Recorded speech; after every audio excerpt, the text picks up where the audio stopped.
So, Cowboys Nation, it's been a week. We know the draft's over, but let's keep it real.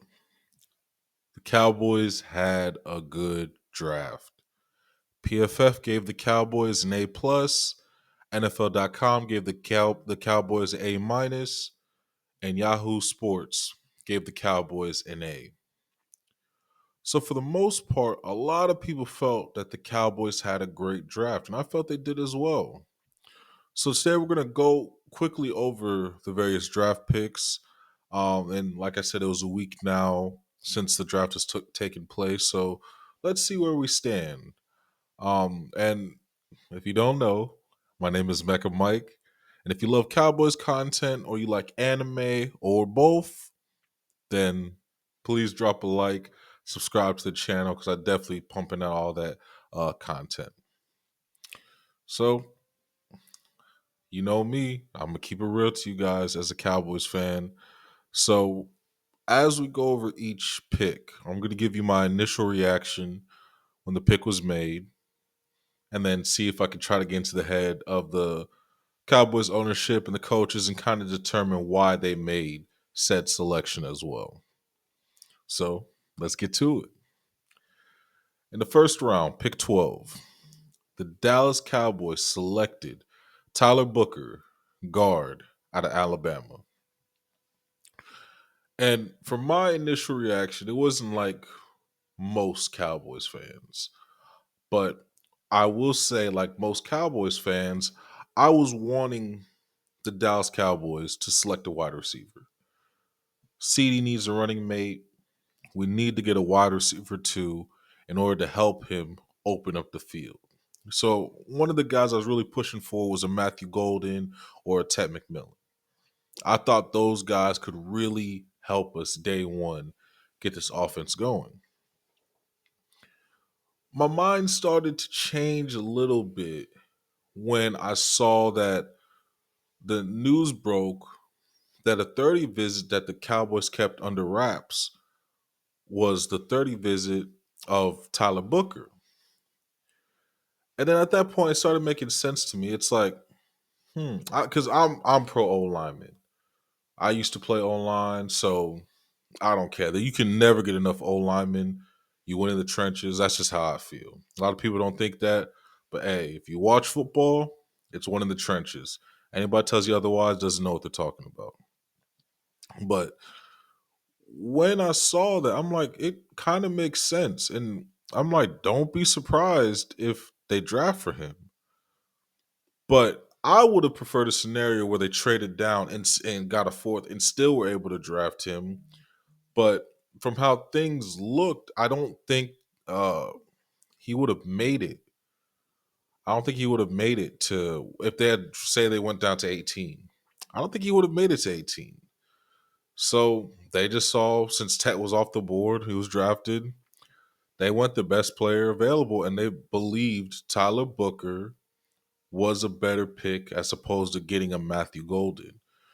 And I can understand the pick because Booker's a captain on his team, doesn't have those character issues that a lot of guys have coming to the draft, and they're just really, really trying to change the culture in Dallas. And you gotta get rid of those guys that have that diva mentality. It's different if it's proven, but if it's not proven and you're a diva, you're just setting yourself up for trouble. And with this new coaching staff, this new mindset, they're trying to start day one saying, these are our guys. This is how we want to do things. This is how we are going forward.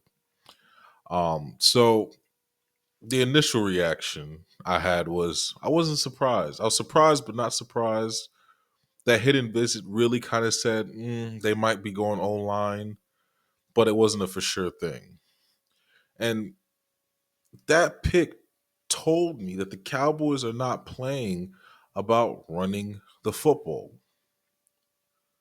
Schottenheimer's scheme depends on it. So we didn't have a right guard. We don't have a right guard. People saw all those linemen they signed before the draft. I'm sorry, those are just bodies they're throwing at the wall, hoping they find somebody. But Day one, Tyler Booker fixes those run game issues that the Cowboys had. And some of the reasons why they picked this, they made Tyler Booker as their pick is it's easy. Brian Schottenheimer, that was Brian Schottenheimer's pick. This helps him develop. He needs a guy like this for his scheme to work. They need a guy like this in order to protect Dak. And on top of that, I don't think they had faith. Well, not I don't think I know for a fact based on this pick they didn't have faith in Brock Hoffman and TJ Bass. And that's not to say those guys are not good players, but they need people movers. We saw the same thing with Brock Hoffman versus Cooper Beebe. The reason Brock Hoffman lost is because Cooper Beebe was a people mover. It just is what it is. That's how football works. If you want to run the football, you got to move bodies. If this was like more of a zone scheme where it's kind of, okay, let me get to this point, kind of wall you off, then I understand. Then you would like a guy like Brock Hoffman that's more athletic, kind of get in front of his guy. But we're trying to move people. And that's why they went Tyler Booker. And I'm not mad at it. I love the pick. So I gave the grade an A. So we're gonna see how that old line's gonna be looking because you got the three Tylers, you got Steele and Cooper Beebe. Oh, we're gonna have fun out there we're running the football at least. We're still gonna see how pass pro is for the tackles, but at least running the football, I know Cowboys gonna be scary. So for the second round, pick 20 or pick 44. This was my favorite pick. The Cowboys selected Donovan Ezeiruaku, edge rusher out of Boston College. Again, I told you that was my favorite pick. But my initial reaction was, how did we get this guy? For me, it just didn't make sense because anytime I was doing a mock draft, he was getting picked way before 44. He was going in the first round most of the time. So the fact that he fell to 44 and was one of the best pass rushers in the draft, that's crazy to me. But again, teams are not they're not that good at drafting. They think they know better. Oh, they didn't like his size. But the funny thing is, if you look at his measurables coming into the NFL, same measurables as Michael Parsons. But a lot of people say, oh, but his size, but his size, but his he has the same measurables basically as Michael Parsons. And I think he has longer arms than Michael Parsons. Michael Parsons just a inch or half an inch taller. That's it. But yeah, now I'm coming into the league because now Micah's gained more weight, got more muscle mass, so he's bigger now. But still, it's basically two Micahs. That's what the Cowboys were able to get, and they're going to be so dangerous. This pass rush is going to be scary. I don't think people are ready. I don't think people understand what's happening. This, for me, was the steal of the draft from the Cowboys, getting Donovan Ezeiruaku. And it's obvious why they picked him. He was the best player available that they didn't even think he was going to get to him. But the main reason they picked him was production, production, production. 16 and a half sacks, 20 and a half tackles for loss, 15 QB hits. Cowboys needed to improve their pass rush based on last year because it wasn't looking good. It was not looking good. When Michael went down, it was a clear issue. We didn't have any pass rushers. Yeah, we have Nealon, who's more of a run blocker. Osa, 3 tech. He's a pass rusher, but we didn't have any edges. We didn't have any pass rushers outside of Michael Parsons. Carl Lawson did his thing towards the end of the season, but Ezeiruaku, day one, gives you pass, or along with Dante Fowler, gives you pass rush that we did not have last year. So for me, this was a plus. This was this was a home run for the Dallas Cowboys. I love this pick. So for the third round, pick number 76, the Cowboys selected Shavon Revel, cornerback out of East Carolina. My initial reaction to this was I was a little bit shocked. Um, just because I felt at this point Cowboys need a wide receiver. And if they don't get a wide receiver here and they didn't trade for a fourth, we're not getting a receiver till possibly the fifth, sixth, seventh round. But we all saw how that played out. Um, and but it's understandable. I understand why they made the pick. We need corner help. And Diggs might be on his way out. So what do? You draft a corner. And but I will tell people it is a risky pick because again he's coming off ACL injury. But if things work out, you got a first round talent in the third round. And that's fine. You could take that chance on a third round pick. Cowboys doctor did the knee surgery. And from everything they've said about Ravel, they said this guy works hard, being an Amazon worker, pushing himself. So I think he's going to come, probably not the first two games, but will eventually be a starter in this defense. And Diggs might be on the chopping block, to be honest. And the reason why they made this pick is obviously, like we said, clear issues at the cornerback. No Diggs. We probably won't see Diggs till second half of the season. We don't know about Kalen Carsons. We don't know about him because he got exposed last year. So we don't know if he's actually put in the work and gotten better. And then we have no real investment outside trading for Kyrie Elam. So it this pick was a low risk, high reward pick. Again, best player available and could be starting cornerback if healthy, along with Deron Bland. So I gave this a B. Still, like I said, I still wanted a wide receiver, but at this point, Cowboys probably felt there was no good guys compared to him. They felt he was the best player available. Not mad at it. So, as you know, we didn't have a fourth round pick. So, what did we do? We had to wait to the fifth. And so at pick 149, the Dallas Cowboys selected Jadon Blue, running back, Texas. My initial reaction for this pick was it wasn't the running back that I wanted, but I understood the pick because this guy 4.3 speed, you can't beat that. 4.3, 4.2 speed, can't beat that. Speedster. And then the back that I wanted, DJ Giddens, went I think two picks later to Colts. But still, speedster. And when you think of Jadon Blue, think of Tony Pollard, but faster. So this guy is really going to open up the field for the Cowboys and just give you that guy that could be possibly a Turpin, but as a running back. So Turpin speed, running back, and can catch the football. So it's going to really be scary to see him out there because you're not going to be able to catch him with that home run hitting speed that the Cowboys really never had for, I don't think, ever. That's not really something that the Cowboys really looked after. But why did the Cowboys make this pick?